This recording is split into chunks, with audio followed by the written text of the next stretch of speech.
यह तुम्हारा नेता टेढ़ा है पर मेरा है। अरे भाई, लालू जी ने रोका था आडवाणी जी के रथ को, इसका बनियारी कब तक वसूल होगी? देखिए, सीमांचल की स्थिति आज भी वैसी ही है। बोलने वाला कोई नहीं है, लड़ने वाला कोई नहीं है। यहाँ लोग जानते हैं कि भाई टिकट लेकर के आएंगे और जीत जाएंगे। यहाँ खास करके जो मुस्लिम बिरादरी के लोगों को समझते हैं कि भाई इनको कोई काम करिए नहीं करिए, अंत में वोट मिल जाता है। तो अख्तर उल ईमान साहब जिसने पहली बार बताया कि विकास क्या होता है, सीमांचल डेवलपमेंट बोर्ड की बात कही, और बैरिस्टर असदुद्दीन ओवैसी साहब खाड़ी पुल में जब पैदल चले तो आज जाकर के पूरे देश ने जाना उस खाड़ी पुल का जो है निर्माण कार्य चल रहा है। तो सीमांचल की स्थिति को लेकर के हमेशा से ओवैसी साहब ने, अख्तर उल ईमान साहब ने लड़ने का काम किया है, वरना पटना से दूरी है, लोग इसको तो मानते हैं कि बिहार का हिस्सा ही नहीं। बड़ा गुर्बत है, बड़ी गरीबी इधर देखने को मिल रहा है, मुफलिसी है, बच्चे आधे कपड़े पहने हुए आधे नहीं पहने हुए हैं। क्या ये सब, क्या कहाँ पीछे रह जाती सरकार? कोई बोलने वाला नहीं है ना, लोगों को मालूम है कि भैया कोई फर्क नहीं पड़ता है। अकेले अख्तर उल ईमान साहब बचे, अगर 4 और विधायक जो काफिर भागे नहीं होते तो शायद सीमांचल आज कहीं और होता। पैसे के लालच में और कुर्सी के लालच में वो चले गए, लेकिन अख्तर उल ईमान साहब अकेले लड़ते रहे, अकेले लड़े। लेकिन इंशाल्लाह इस बार देखिएगा, इस बार अकेले सीमांचल 5 की जगह 20 विधायक जिताएगी और सीमांचल की लड़ाई को मजबूती से और पूरे बिहार की लड़ाई AIMIM का एक विधायक लड़ने का काम करेगा और उसके लिए काम करेगा। ये राणा रंजीत साहब कह रहे हैं।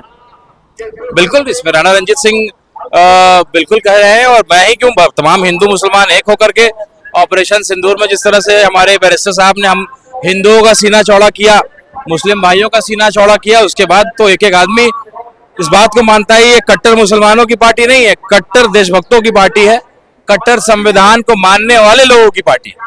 आपके ही विधानसभा में ओवैसी साहब ने कहा था, मैं वही था, तो कहा था कि हिंदुस्तान जिंदाबाद पाकिस्तान मुर्दाबाद का नारा वहीं से लगाया था।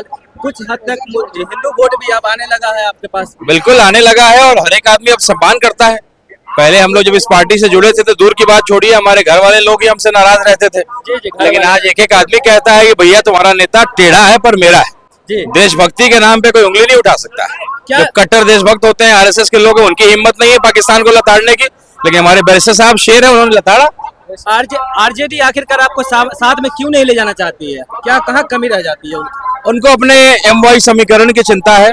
गुलाम जो है एक समाज जिसको मानता है, मुस्लिम समाज को, हम उसको आजादी दिलाना चाहते हैं, उसको हक के लिए बोलना सिखाना चाहते हैं, लेकिन वो नहीं चाहता, इसलिए ऐसा कर रहा है। अब देखिए, राजनीतिक पारा जो है हमको लगता है कि बढ़ गया है, और बैरिस्टर साहब के आने से मौसम भी बहुत गर्म हो गया है और राजनीतिक सरगर्मी बहुत बढ़ गई है। आप MY समीकरण की बात करते हैं तो मधुबनी से फातिमी साहब चुनाव लड़ते हैं, तो अगर वाई साथ देते अगर तो M तो निकल जाता, लेकिन ऐसे नहीं हुआ था। ऐसे दर्जनों सीटें हैं जहाँ पे ये हालत है। अब्दुल बारी सिद्दीकी साहब जब चुनाव लड़े वहाँ भी यही हालत हुआ। मेरे बगल में एक पिपरा विधानसभा है, श्याम बाबू यादव BJP से आए, यादव हिंदू हो जाते हैं हर जगह। मुसलमान को टिकट मिलते ही यादव हिंदू हो जाता है। अब मुसलमान अकेले बेचारा इस पार्टी को ढो रहा है। अरे भाई, लालू जी ने रोका था आडवाणी जी के रथ को, इसका बनियारी कब तक वसूलोगे? इसका भाड़ा कब तक मुसलमानों से वसूलोगे? जैसा कि मैं ढाका विधानसभा में क्षेत्र में था, वोटर अधिकार यात्रा चल रही थी, उस दौरान MIM के कुछ लोग थे और राहुल गांधी के रैली को काफी लोगों घेर लिए थे उन लोगों ने। क्या वो आप ही के आदमी थे क्या? देखिए, हमारे लोग नहीं थे, ये वैसे लोग थे जो जाग गए। वो कहते हैं कि भाई मुसलमानों का वोट से तुम आगे सत्ता पे बैठते हो, लेकिन उसकी चिंता क्यों नहीं करते हो? उस यात्रा में एक भी मुसलमान उस जीप पे था क्या? राहुल गांधी जी के अगल बगल में पहली पंक्ति में कोई मुसलमान नेता था क्या? केवल जो है लोग कहते हैं ना कि भैया केवल फोटो ही खींचेगा क्या मुसलमान, दरी बिछाएगा क्या? ढाका चौक को तो आप लोगों ने हाईजैक कर रखा था MIM वालों ने, उस दिन वोटर अधिकार यात्रा के दौरान हमने देखा है।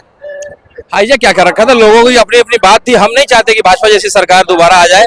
हम अपनी ताकत को दिखाया कि भैया हमको जिसने धोखा दिया, हम उसके भी दरवाजे पे गए और मात्र 6 सीट तक बोला।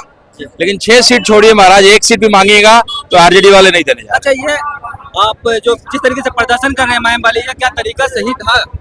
हम लोगों ने कहाँ किसी को डिस्टर्ब किया, केवल रोड पे खड़े थे, एक बैनर लगा